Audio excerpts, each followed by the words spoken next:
Most people have never tasted trout like this. No fancy seasonings, no secret ingredients, just fresh fish, slow wood smoke, and a recipe that's been part of our family for years. By the end of this video, you'll see why we never try to rush it. My husband always wants to check the smoker too early, while I say, leave it alone, it's not ready yet. That little debate happens every single time, and somehow, the trout is always worth the wait.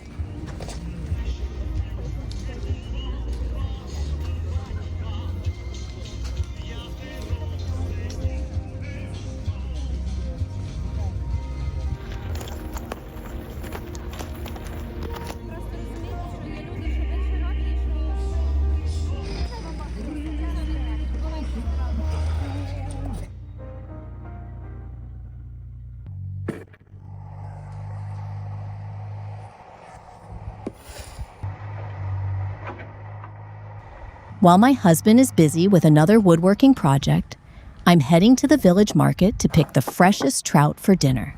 That's just how life works here. Nobody really asks, what should we do today? There is always something waiting. A fence needs fixing, firewood needs stacking, tomatoes need watering, or the grass somehow grows overnight. We don't make plans around chores. The chores make the plans for us.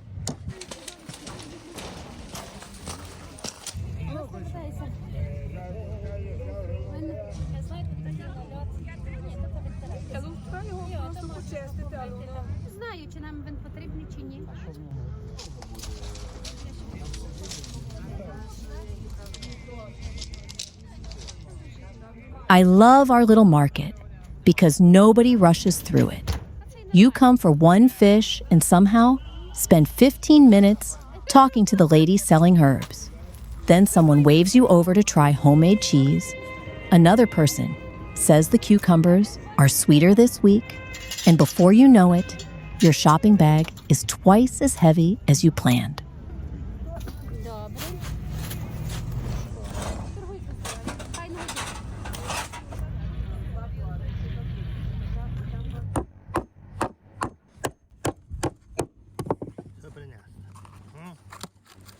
If you enjoy slow country life, simple homemade food, and little moments like these, we'd love to have you here. So don't forget to subscribe and come back for more village days with us.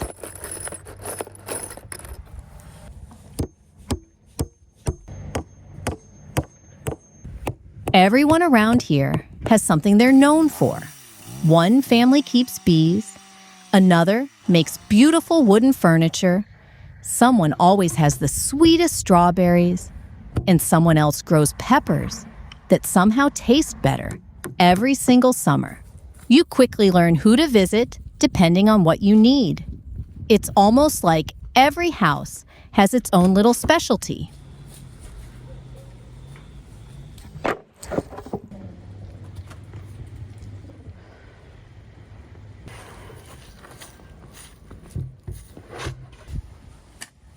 One thing you will notice after moving to the countryside is that people don't waste much.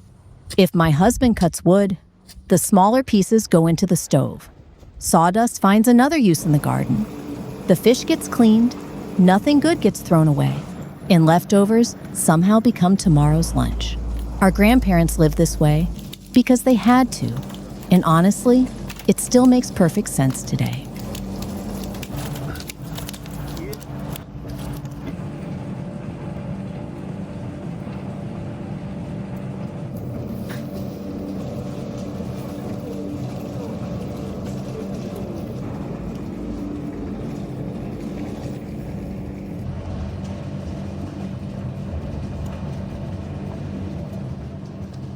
Summer evenings are probably my favorite part of village life.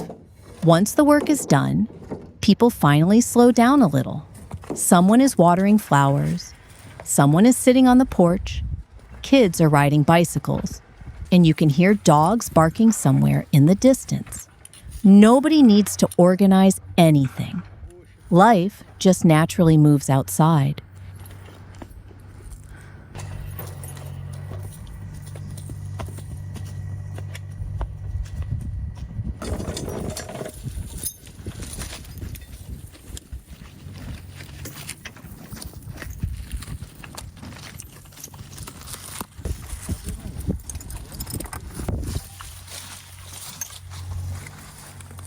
People often ask if village life is quiet. Honestly, not really. In the morning, you might hear a rooster, then someone starts splitting wood, a tractor drives past, dogs greet everyone walking by, and somewhere, a neighbor is already mowing the grass. It's a different kind of noise, the kind that tells you everyone is busy building, growing, fixing, or cooking something.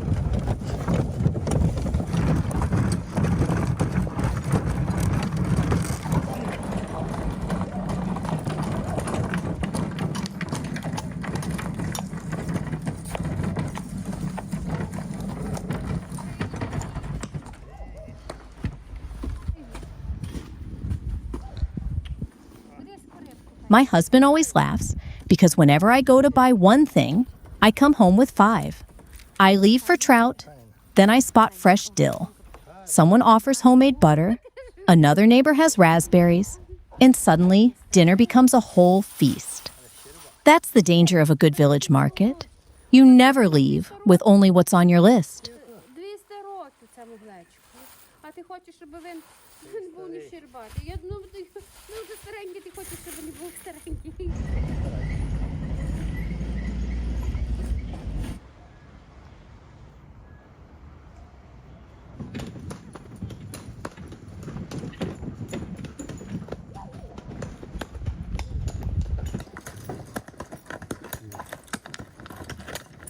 I think that's my favorite thing about living here. We don't have a perfect schedule, but we have our rhythm. While my husband is building something in the yard, I'm choosing dinner at the market. Later, we'll cook together, eat outside if the weather is nice, and probably laugh about whose job was harder. Somehow, the simplest days are the ones we remember the most. Ходи. Та мій майстер, ти вже, напевно, зголоднів. Хоч би перекусив, що ж.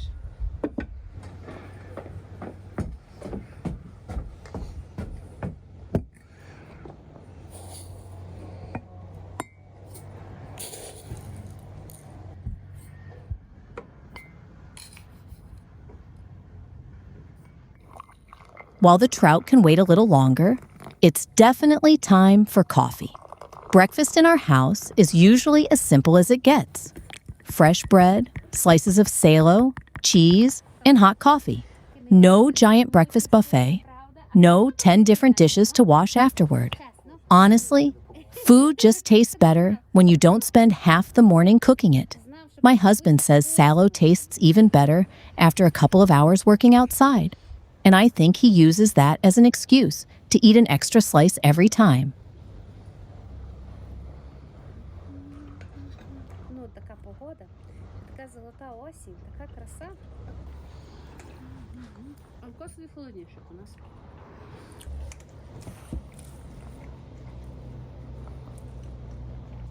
Зв'язки гарні, цей голоніний глечик. Вже що ж будемо в нього готувати в піч. Не на базарі купити. Арбузю? Так. Угу.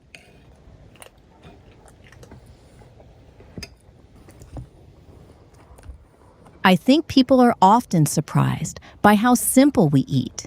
They expect huge feasts every day because that's what they see on holidays. But everyday village life is completely different. When you've got a garden, a yard, and endless little jobs outside, you learn pretty quickly that simple meals are sometimes the best meals.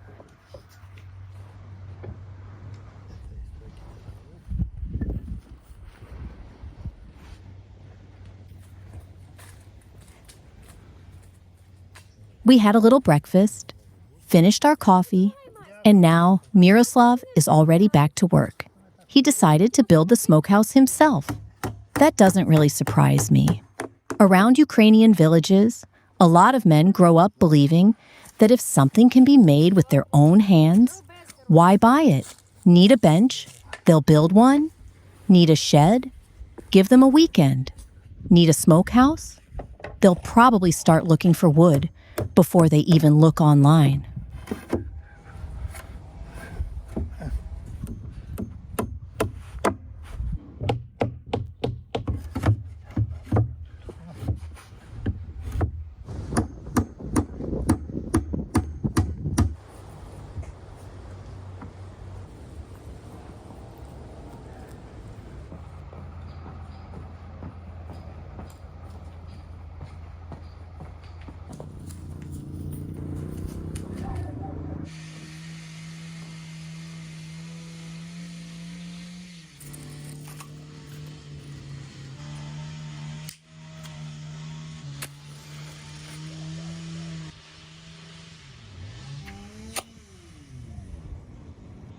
People don't see every project as work. For many men, it's actually relaxing. After a busy week, instead of sitting still, they'll head outside, grab a tape measure, a hammer, and somehow disappear for hours. Then they come back covered in sawdust with the biggest smile, proudly saying, "Come and look what I made." And honestly, that smile is worth almost as much as the finished project.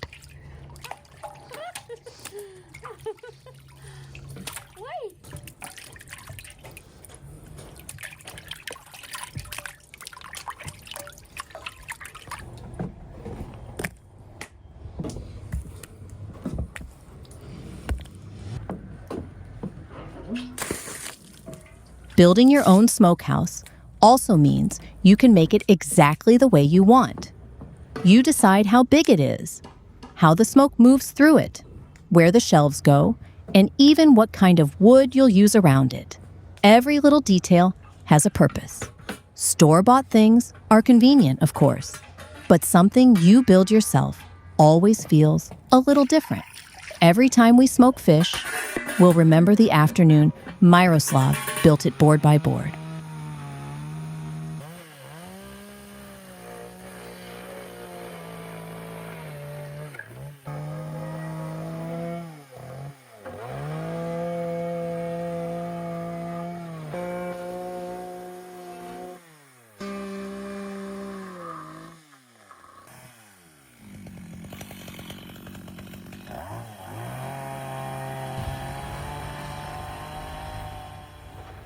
While Miroslav is busy, it's my turn to do the part I enjoy the least, cleaning the trout.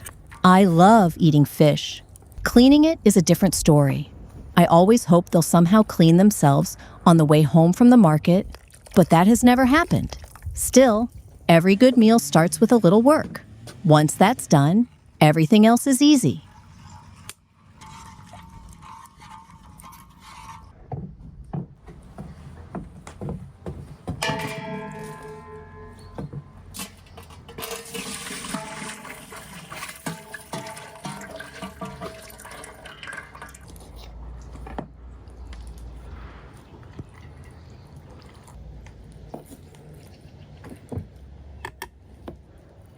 Trout has been part of life in the Ukrainian Carpathians for centuries. People living in the mountains caught wild trout in cold, fast rivers and preserved it with salt long before refrigerators existed. It was especially valuable during religious fasting when meat wasn't eaten, so trout often became the main dish on the table. More than 100 years ago, salted Carpathian trout was even sold outside the region, which shows how highly people valued it.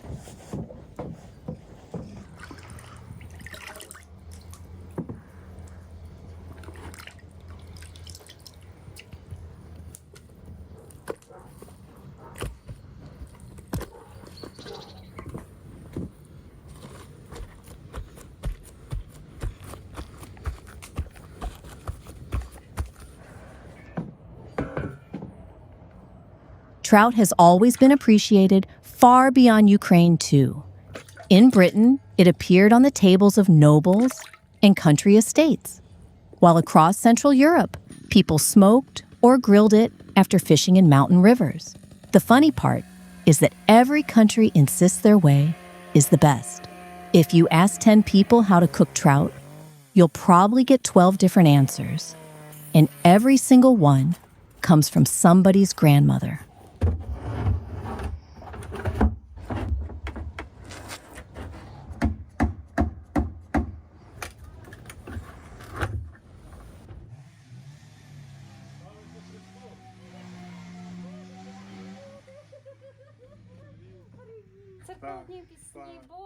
Oh, look who's here! Our son came to visit us today, and he even brought me a collection of Ukrainian songs. That already tells me how the rest of the afternoon is going to end. We don't get to see him as often as we'd like, so moments like these mean a lot. As a mother, you never really stop worrying, never stop waiting for that phone call or that visit. So when he's here, I just want to make him his favorite food, pour him some tea, sit together, laugh, sing a few songs, and enjoy every minute. Those are the moments I hold on to the most. Справжній мужчина. Як то швидко час біжить, і як ми міняємося. Оце теж час так злетить, що сковати дуже скоро і вже нічого не хочеться. Так, але як швидко привикати до зміни. Ой, дякую, файно. Пригощайся. Дякую. Я дуже рада, що ти знайшов час, що ти забіг. Це просто. Це без слів, це самі емоції. Десь не добре постійно. Посміться мусили, добре? Ніка, як кажуть, ти поїдеш, кажуть, від нас на світ.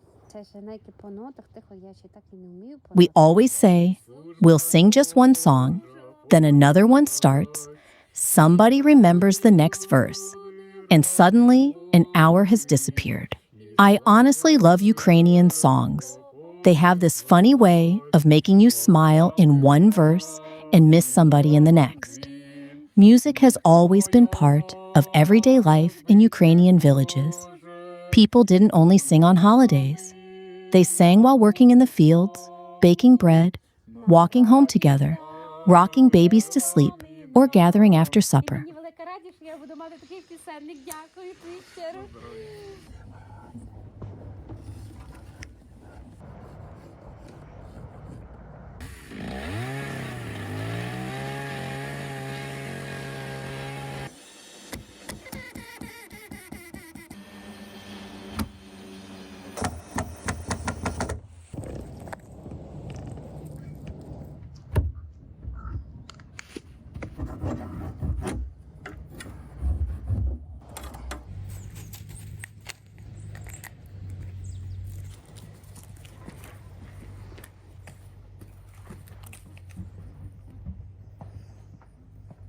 I thought our cows and horses deserved a little treat today, so I brought them some apples. The funny thing is, they somehow know the sound of the bucket before they even see me. 1 minute they're minding their own business, and the next, they're all walking over like they've been invited to a fancy dinner. I always laugh because they're much more polite than people. They never ask what's for dessert.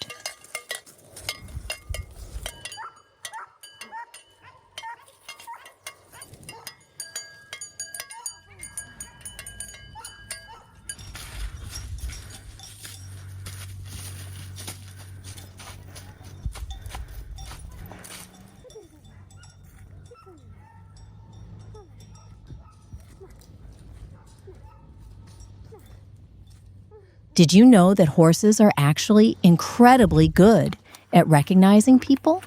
They remember familiar voices, faces, and even the way someone walks. Sometimes, I think our horses recognize Miroslav's footsteps before I do.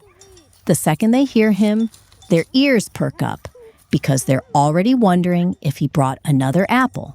Smart animals always know exactly who carries the snacks. Зараз бабуся дасть. Маленька моя.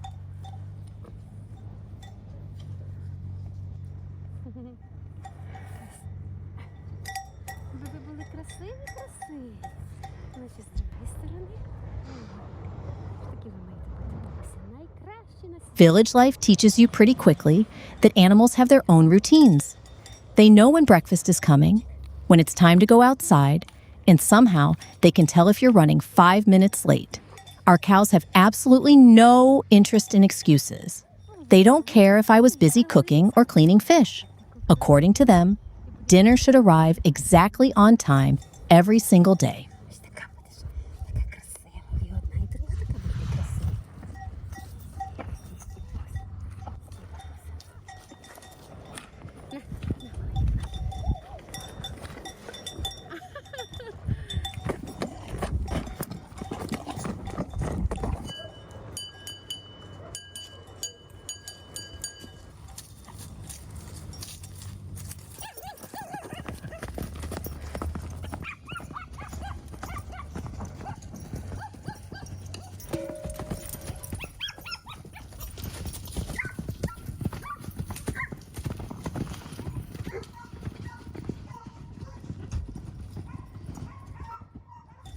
Just look at this.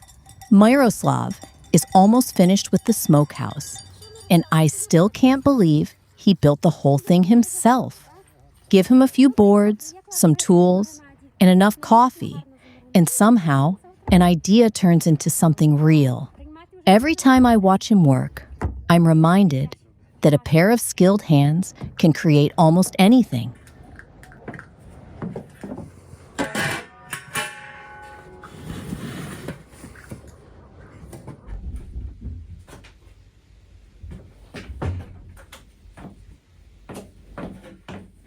Around Ukrainian villages, you'll hear people say, someone has golden hands. It simply means they can fix, build, or create almost anything. Miroslav definitely earned that title today. I still tease him that there's probably nothing he won't try building, although I'm secretly hoping he doesn't decide to build me another project that needs painting.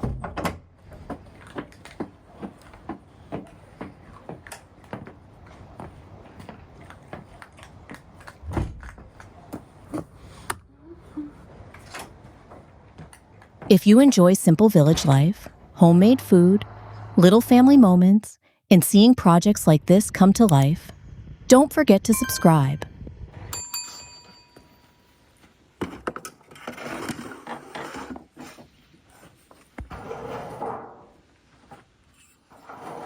Well, Miroslav looked at the smokehouse, stood there for a minute, and then said, "You know what? It needs a little chimney." I just smiled because I already knew that was coming. When you build something with your own hands, your brain never really stops working. You keep spotting little things that could make it just a bit better.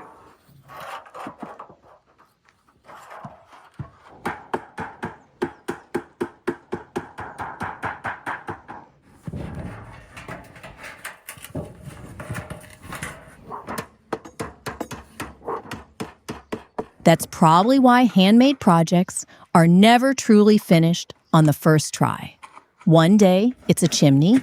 Next time, it might be another shelf, a stronger door, or a better handle.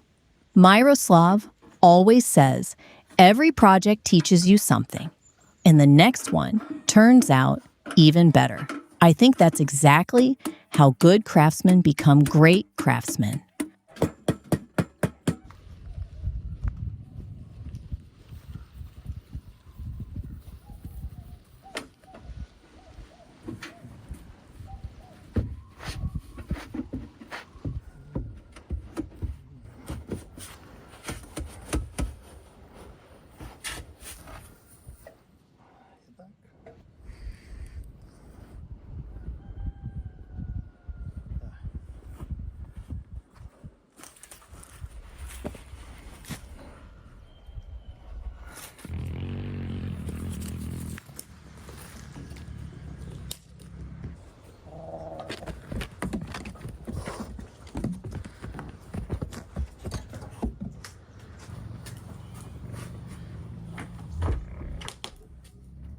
While Miroslav is putting the finishing touches on the smokehouse, I'm back with the trout. Smoking fish is one of the oldest ways people learned to keep food from spoiling. Long before refrigerators, families would salt the fish first and then slowly smoke it over wood so it could last for weeks or even months. That's exactly why smoked fish became so common across Eastern and Northern Europe, especially in places where rivers and lakes were part of everyday life.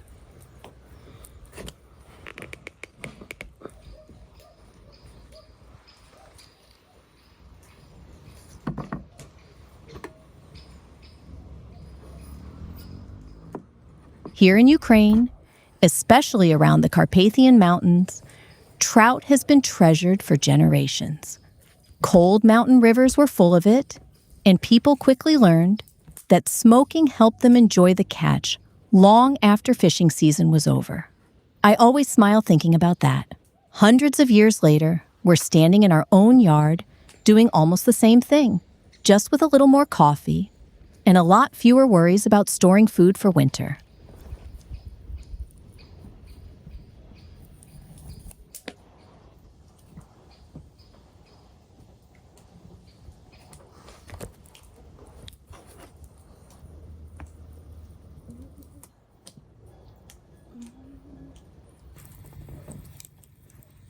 Here's a little piece of history I found fascinating. In the late 1800s, Jewish families who moved from Eastern Europe to London's East End brought their fish smoking traditions with them. They opened smokehouses and introduced local people to a gentler style of smoked fish that later became famous as the London Cure. Imagine carrying a family recipe across Europe and watching it become part of another country's food culture.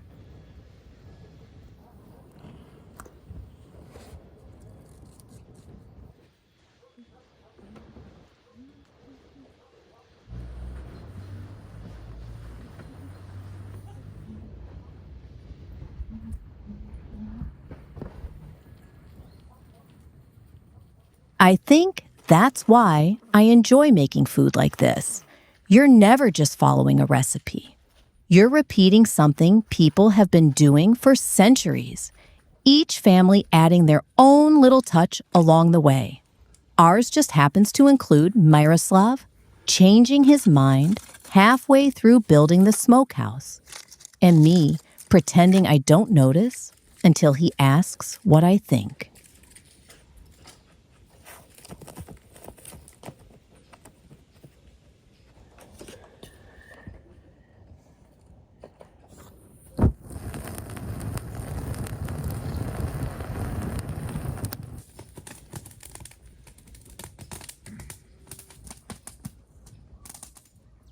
The nice thing about trout is that it doesn't need much. Fresh fish, a little salt, clean smoke, and patience. That's probably why smoked trout is still loved today, even though we have every modern kitchen gadget you can imagine.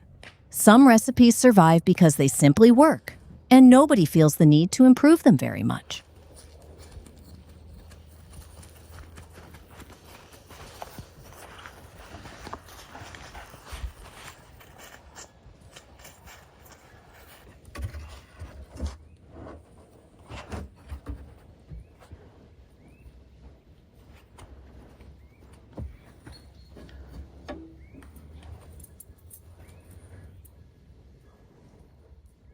These days, smoked trout is especially popular in countries like France, Germany, Denmark, and Poland.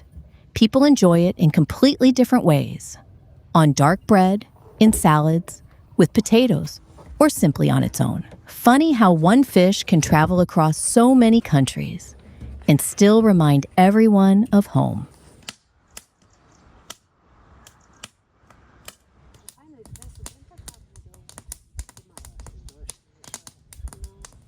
Так файно дим туди йде, видиш? Так, покрасно. Бачиш, що виглядає, дуже файно.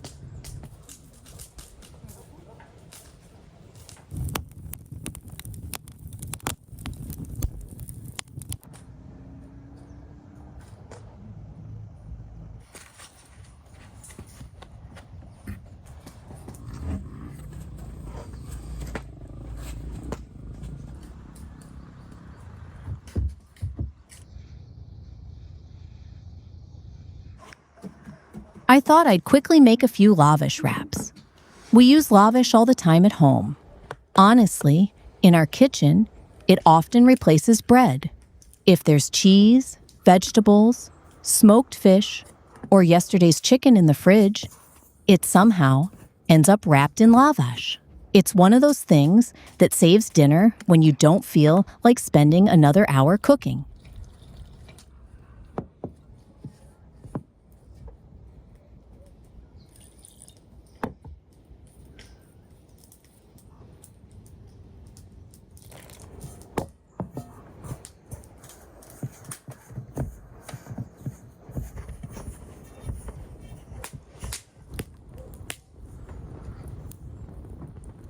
Even though we love eating lavash in Ukraine today, its roots go much farther south, in the Caucasus and nearby regions. For centuries, families baked it in clay ovens, stretching the dough paper thin before pressing it onto the hot oven walls. It cooks in less than a minute, but learning to make it well takes years. The tradition became such an important part of family life that UNESCO recognized lavish baking as intangible cultural heritage.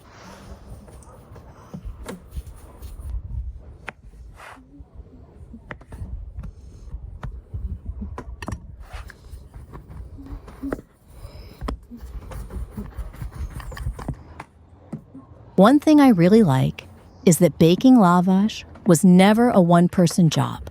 Women often gathered together, chatting while rolling the dough, passing it from one pair of hands to another. The younger girls watched, learned, and slowly joined in. Meanwhile, the men usually built and repaired the traditional clay ovens. Somehow, bread became another reason for the whole family to spend time together.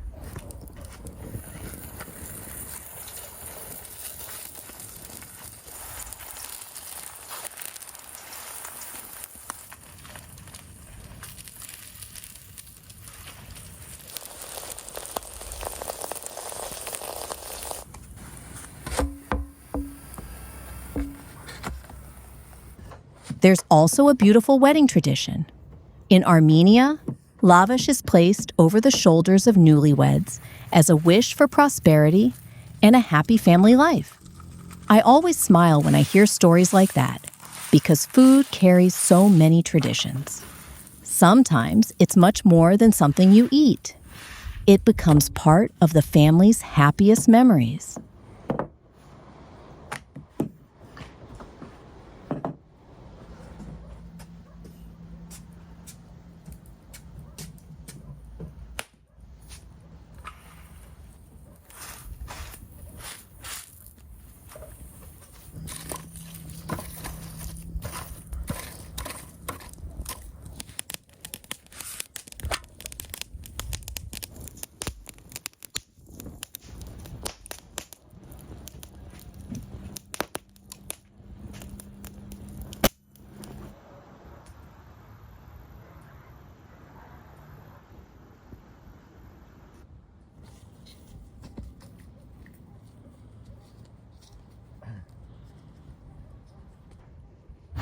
Well, this is the moment we've been waiting for. The trout is finally ready. Just look at that beautiful golden color. And the smell. I wish you could smell it through the screen. The applewood gave it such a gentle, smoky aroma without covering the natural flavor of the fish. This is exactly why we took our time instead of rushing the process.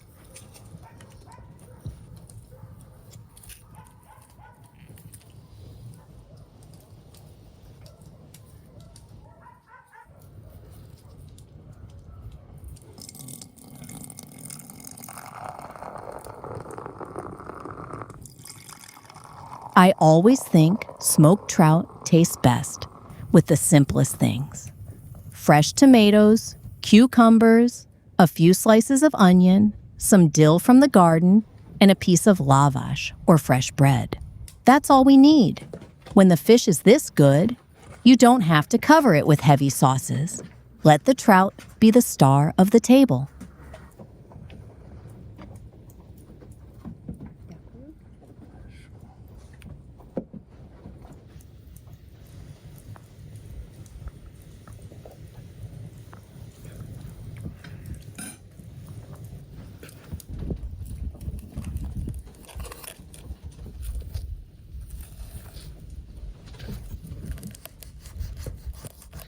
Trout is naturally rich in protein and healthy omega-3 fats, which is one of the reasons it's been appreciated for generations. People used to value it because it was filling and could be preserved by smoking. Today, we know it's also a nutritious choice, so we're lucky to enjoy something that's both delicious and good for us.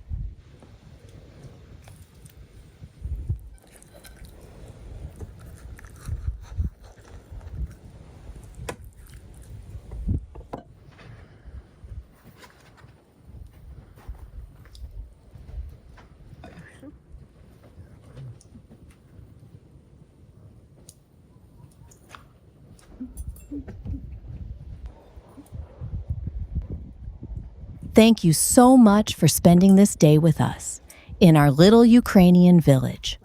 We truly enjoy sharing these quiet moments, our family traditions, and the meals we make with our own hands. Reading your comments and knowing you're here with us means more than you can imagine.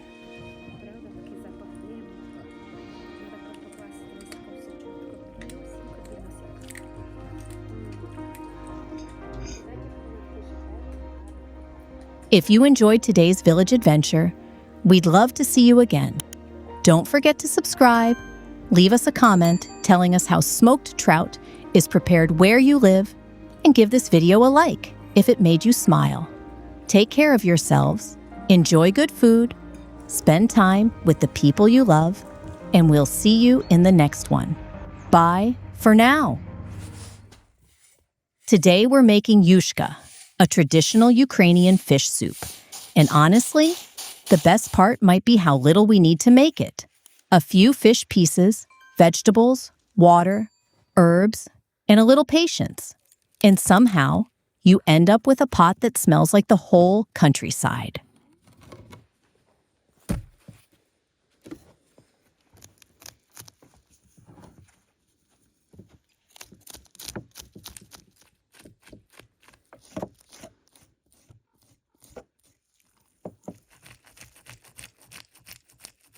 We're starting with the fish, of course, and Myroslav has already taken over the job. Cleaning fish is one of those old kitchen skills that looks very simple until you actually have to do it. First, you remove the scales, then clean the inside, wash everything well, and make sure there's no bitter taste left from the organs. And here's our little trick. Keep the fish cold while you work with it. It's firmer, easier to handle, and your kitchen doesn't turn into a tiny fish battlefield.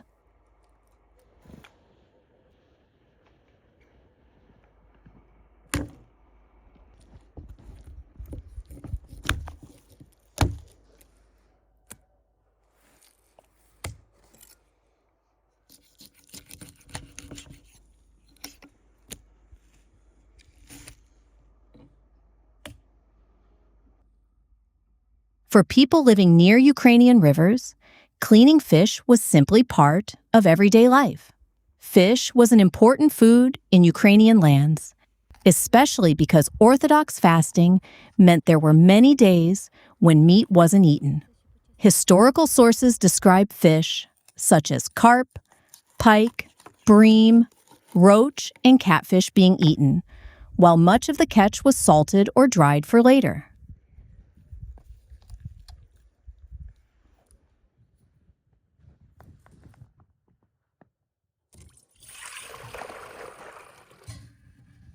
And people were very practical about the fish they caught. They didn't just take the prettiest fillet and throw everything else away. Ukrainian cooking has plenty of dishes where fish was cooked in pieces, used in broths, or prepared with bones and smaller parts, because those parts still give you flavor. Even old Ukrainian recipes, recorded in the 19th and early 20th centuries, describe fish being cleaned, cooked, and then used together with the broth. That's the kind of cooking I really understand. Use what you've got and make it delicious.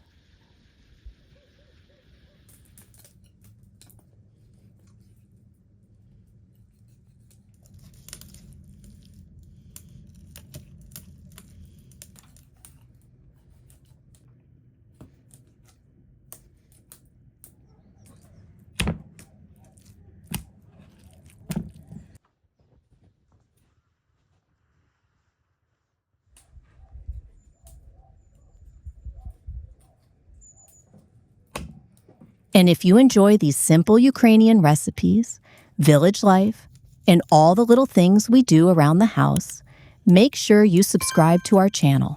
We have plenty more cooking, family moments, and countryside days coming your way.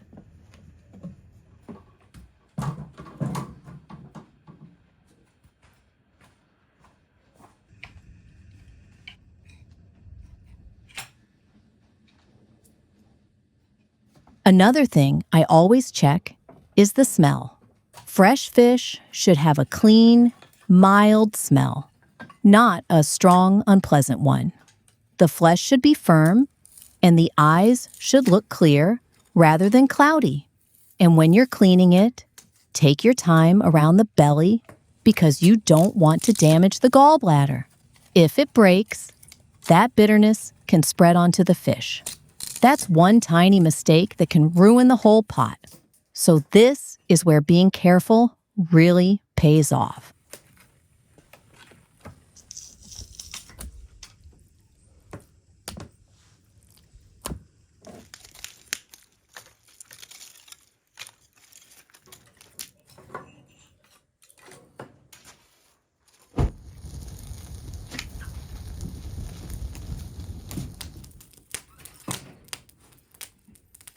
While Myroslav is busy with the fire, I decided we deserved a little tea break.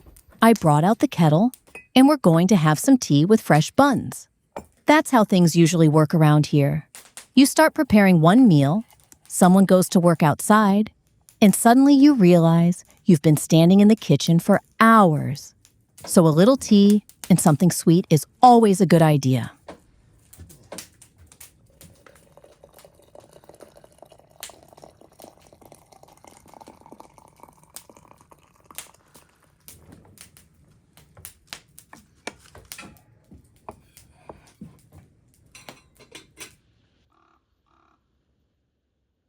Ukrainians really do love tea, and I think part of the reason is simply our climate and the way our everyday life developed. Winters can be long and cold, so hot drinks naturally became part of the daily routine. And we have a strong tradition of homemade herbal infusions too. Mint, chamomile, linden flowers, berries, and dried herbs. Tea is also very social for us. Someone comes to visit, and before they even take their coat off, you can almost hear the kettle going on.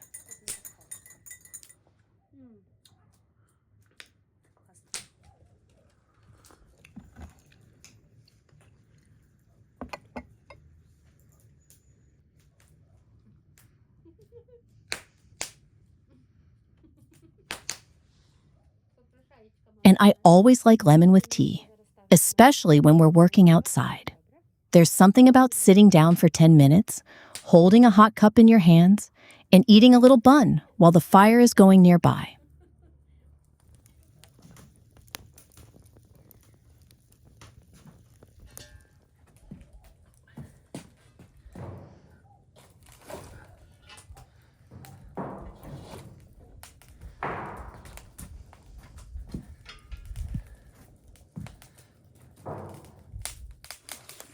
Well, now I'm finally getting to the cooking, and the first thing I want to make is to prepare fish. And let's talk about what you can cook from it. For example, fish soup. In Ukrainian, we usually call it Yushka, and there are probably as many ways to cook it as there are families. Today, we're keeping it simple. Fresh fish, vegetables, herbs, and a good fire. And honestly, with fish this fresh, I don't want to put too much in the pot. Let the fish do the talking.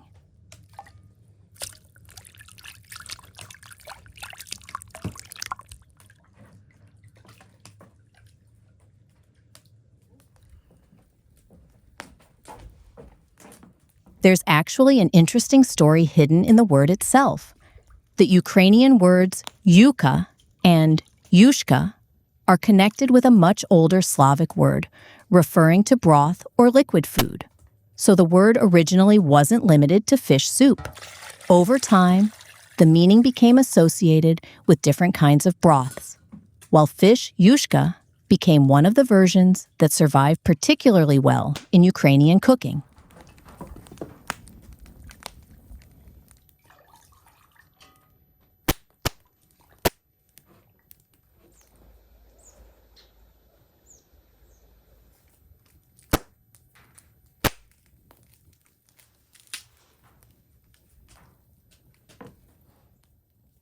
Ukrainian yushka also changes depending on where you are.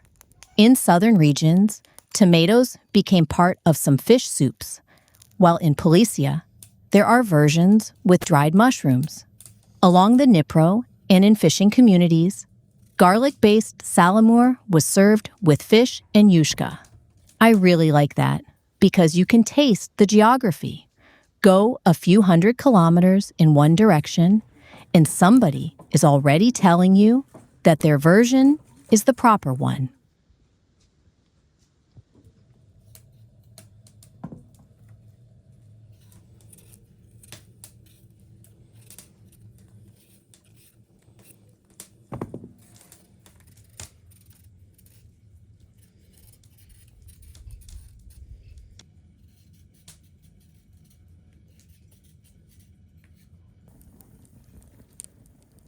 The Cossacks had their own strong connection with fish soups, too. Historical descriptions of Cossack food mention fish being boiled, smoked, salted, and baked, while different fish yushkas were cooked in large copper pots. They were practical meals for people spending a lot of time outdoors, where fresh fish could come straight from local waters. I can imagine the scene pretty easily. Big pot over a fire, everyone waiting around it, and absolutely nobody pretending they're not hungry.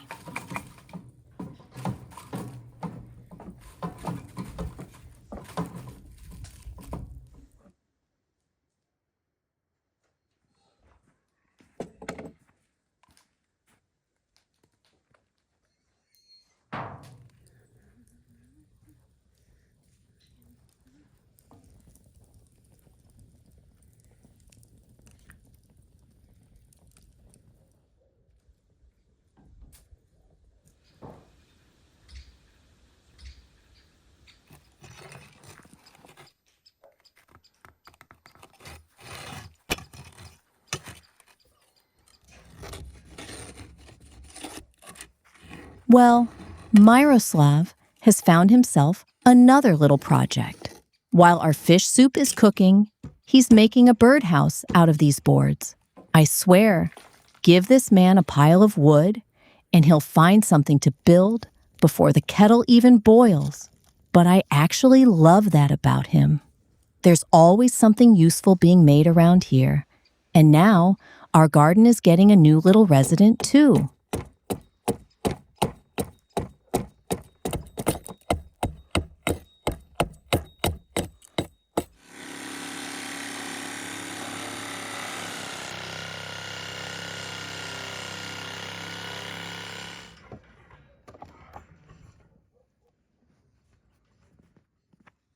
Birdhouses actually have a much older history than I expected. People have been making artificial places for birds for centuries, but the reason wasn't always as sweet as it is today. In ancient Egypt, people made structures for birds partly because they wanted to catch and eat them. Later, artificial nesting places became connected with bird protection and observation. So the little wooden house Miroslav is making has a surprisingly long family history.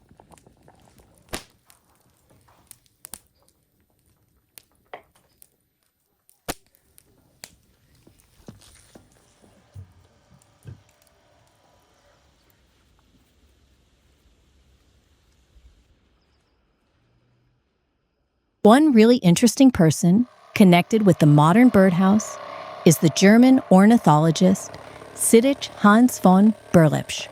In the late 19th century, he became an important figure in promoting nest boxes, specifically to help birds and protect their young from predators and bad weather. That was a big change in attitude. People were beginning to think about giving wild birds a safe place to raise their families, rather than simply finding ways to catch them.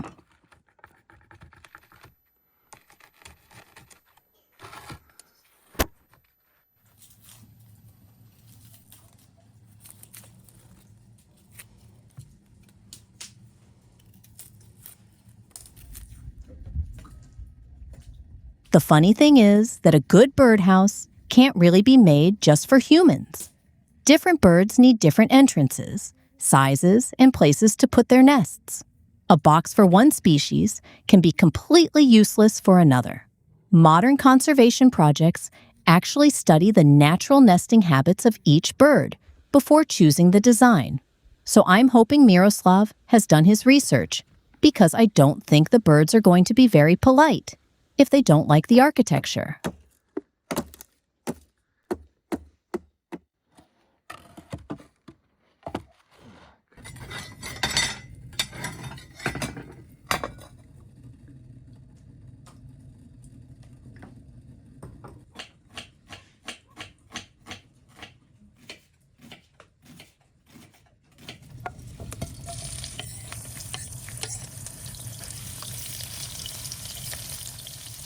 I also like that he's using wood instead of buying some shiny little decoration from a store.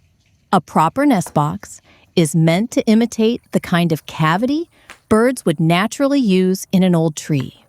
And with old trees disappearing from many managed landscapes, nest boxes can provide an alternative for cavity nesting species. Scientists have actually studied this quite seriously.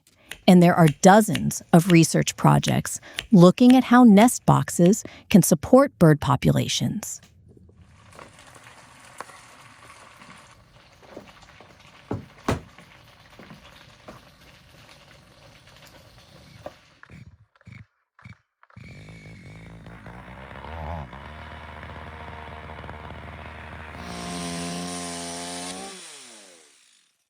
And if you enjoy these little moments with us, simple Ukrainian food, village life, family projects, and all the everyday things that somehow turn into a story, make sure you subscribe to our channel.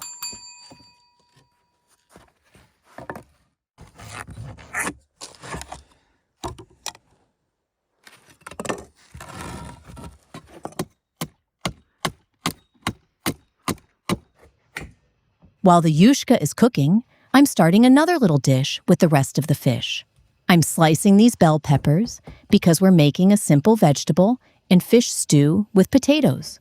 We had more fish than we needed for the soup, so why waste it? A good home kitchen always finds another job for whatever is left. And honestly, potatoes, peppers, onions, and fish together already sound like dinner to me.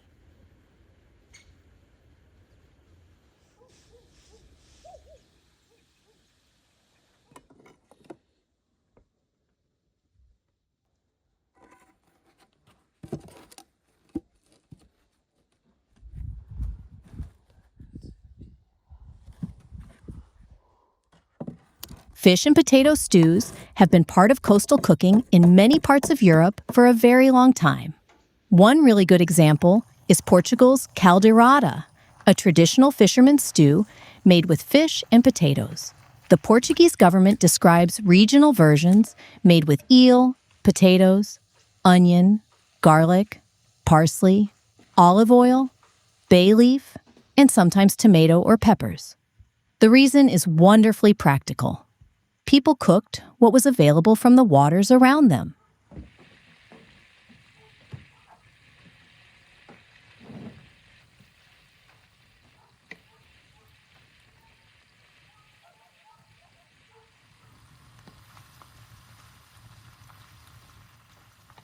I remember how stews were always the kind of food you could smell before you even walked into the kitchen.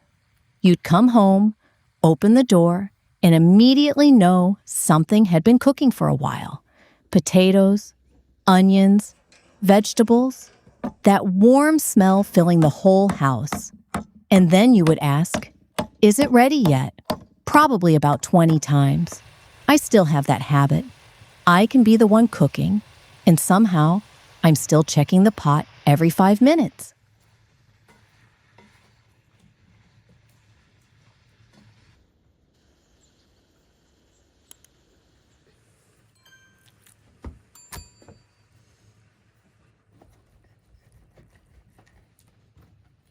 And the funny thing is, I think every family has that one person who can't wait for dinner. In our family, I was probably that person. I'd walk into the kitchen, lift the lid, take a little look, and then walk away as if I had been very patient. 5 minutes later, I'd come back and check again.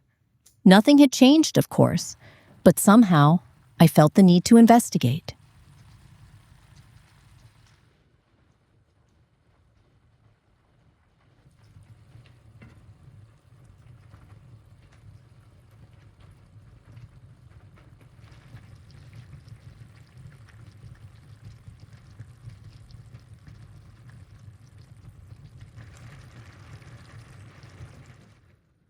In Ukraine, we have that practical way of thinking about food. If there's enough fish for the soup, great. If there's some left, we'll make another dish. If there are vegetables sitting around, they go into the pot too. Nothing needs to be perfect. That's how I remember home cooking from childhood. Somebody was always chopping something, somebody was always stirring a pot, and somebody was always walking into the kitchen asking, "Is it ready yet?" Usually before it was even close.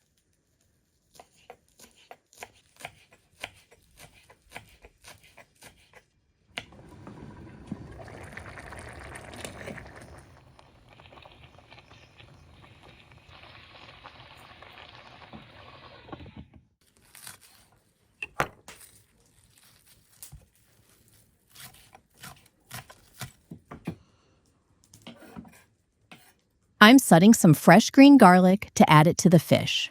Green garlic is simply young garlic harvested before the bulb fully develops, so you can use the tender leaves and stalk as well. In Ukraine, garlic has long been an important part of everyday cooking, especially in rural kitchens, where it was grown in home gardens and used fresh or preserved. And honestly, I think Ukrainians have a special relationship with garlic. We see a beautiful piece of fish and immediately think, yes, but where's the garlic?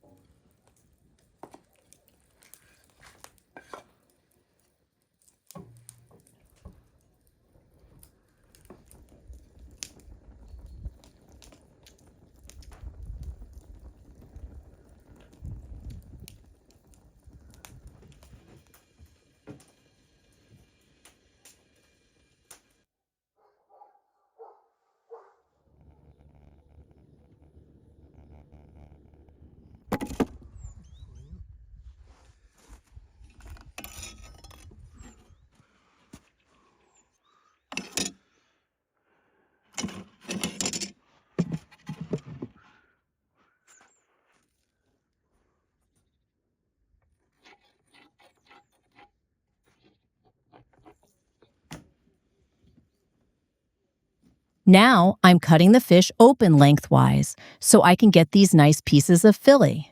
And I'm keeping the tails too. I'm going to fry them in batter. And honestly, I think they're going to be one of the best parts. Fish tails are completely edible when properly cleaned and cooked. And there is actually quite a lot of meat around the tail of many fish. You just have to remember that the bones can be small, so I always take my time when eating them.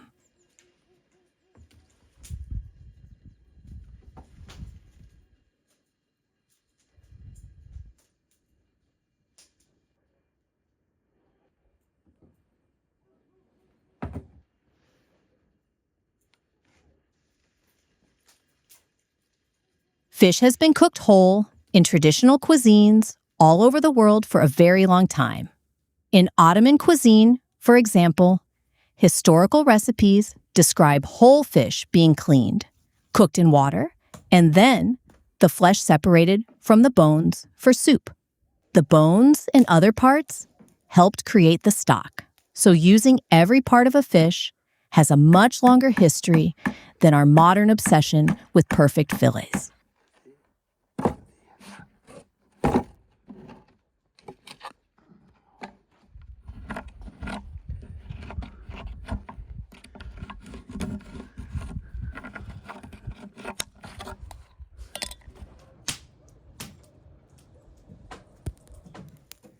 And tails aren't some strange leftover that nobody knows what to do with.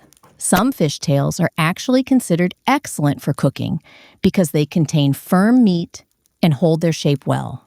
Monkfish is a great example. Chefs specifically cook monkfish tails whole, cut them into steaks, pan fry them, roast them, or even put them in batter and deep fry them. The bone running through the tail can also add flavor when making stock.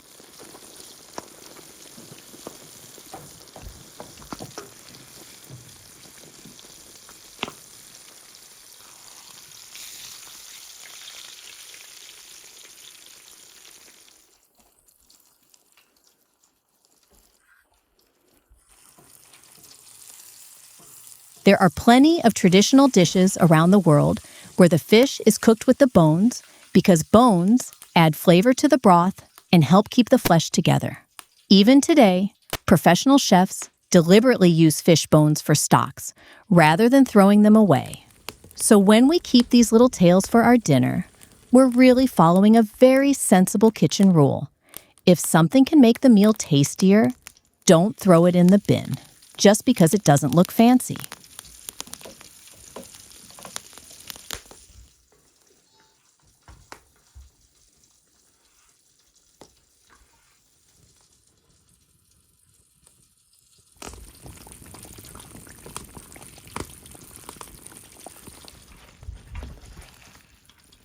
And then there's fried fish, probably one of the easiest ways to make people suddenly interested in a piece of fish they were ignoring 5 minutes ago. Around the world, fish has been coated in flour or batter and fried in hot oil in countless regional cuisines. In Britain, battered fish became famously connected with fish and chips, while in Italy, you have fritto misto, where different seafood is lightly coated and fried until crisp. Apparently, give people hot oil and a piece of fish, and they will eventually figure out something delicious.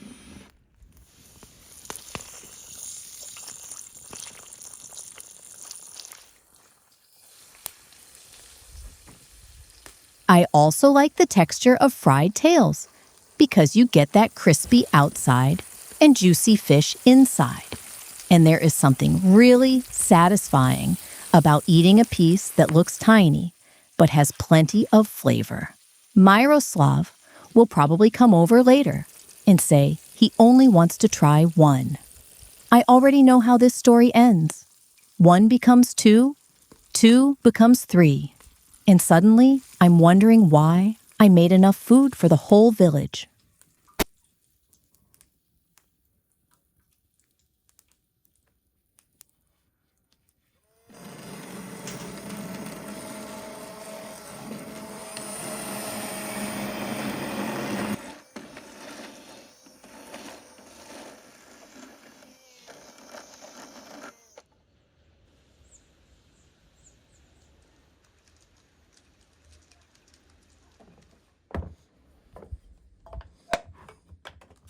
Now I'm making a very simple little sauce for our fried fish tails. I'm chopping these lightly salted cucumbers with some fresh green garlic, and then I'll add sour cream. That's honestly all we need. The cucumbers give it that salty, crunchy bite. The garlic makes it fresh and sharp, and the sour cream brings everything together.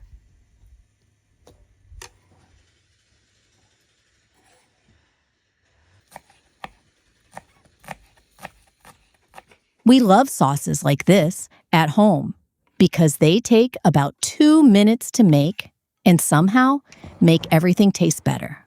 Lightly salted cucumbers are especially good with fried food because that little bit of acidity and salt cuts through the richness. And with crispy fish straight from the pan, I already know this bowl isn't going to survive very long.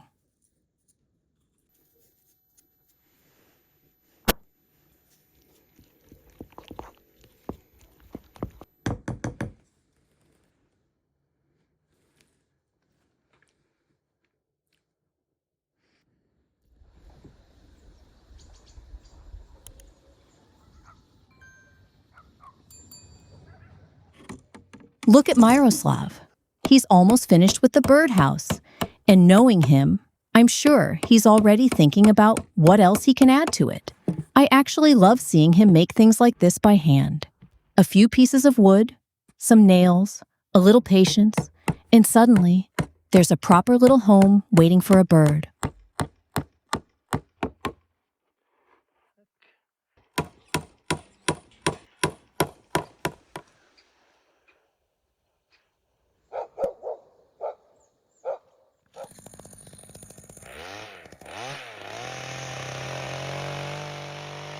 Here's something I really didn't know before. When a female eastern bluebird is building her nest, she does most of the actual construction herself. She brings in grasses, pine needles, and other soft materials, and builds that little cup inside the box. And sometimes the male is nearby, carrying material too, but she's the one doing the main decorating. So basically, even in the bird world, somebody eventually has to decide where everything goes. Таку велику. Така файна. Боже, тут ще така ручка тримати. Вона там така глибока.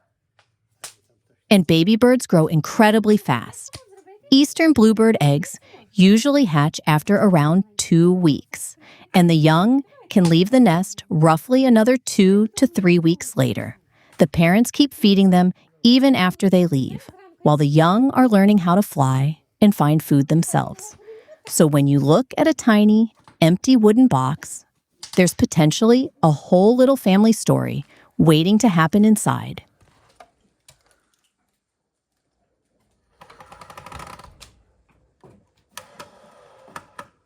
Добре, кріпе. Бо там їх буде багато, і щоб вони, не дай Бог, не впали. Дивися.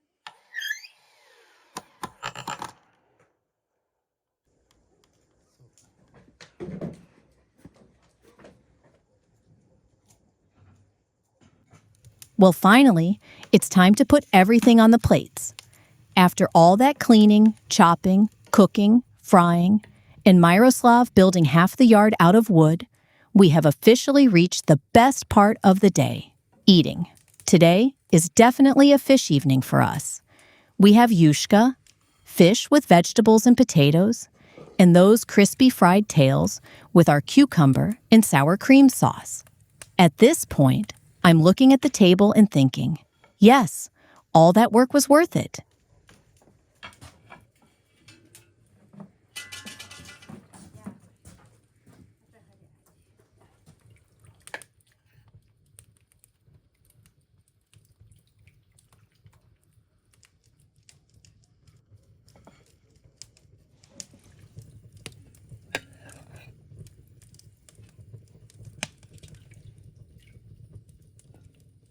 We really do love fish in our family. And I think the funny thing about cooking at home is that you can spend hours preparing everything and then eat it in about 15 minutes. That's exactly what happens here. While I'm cooking, I'm thinking about every little step, and then, once the food is on the table, suddenly nobody wants to wait for me to finish filming. Miroslav is already looking at the fish like, are we eating this? Or are you planning to photograph it until tomorrow?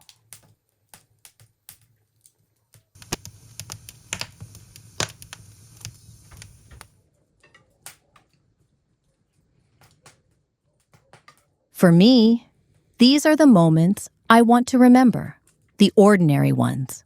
Cooking together, Miroslav doing his projects outside, me running back and forth between the kitchen and the yard, tea breaks, laughing about something completely stupid, and finally sitting down to eat. Life in the countryside can be busy, but it has these little pauses where you look around and realize you've actually had a really good day.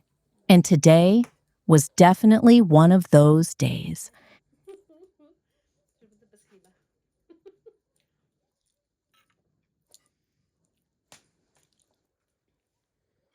Смачно. Смачно, то смачно. Thank you so much for spending this day with us and joining us for our little Ukrainian fish dinner. I hope you enjoyed the food, the village life, our family moments, and of course, Miroslav's latest construction project. If you like this kind of simple homemade life, subscribe to our channel and come back for the next video. We'll have more cooking, more countryside, and probably another project for Miroslav, because apparently, one project at a time is simply not his style.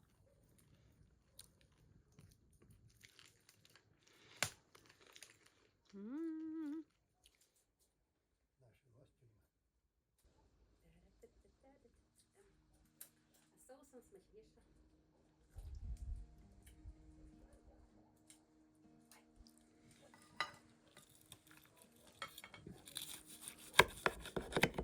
And here's one last little trick before we finish.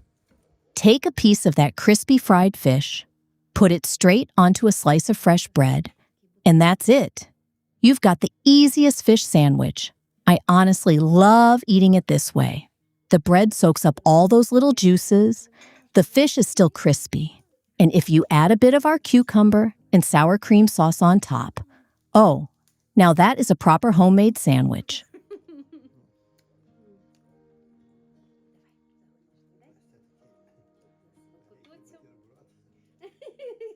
Щоб дітям наїстися, правда?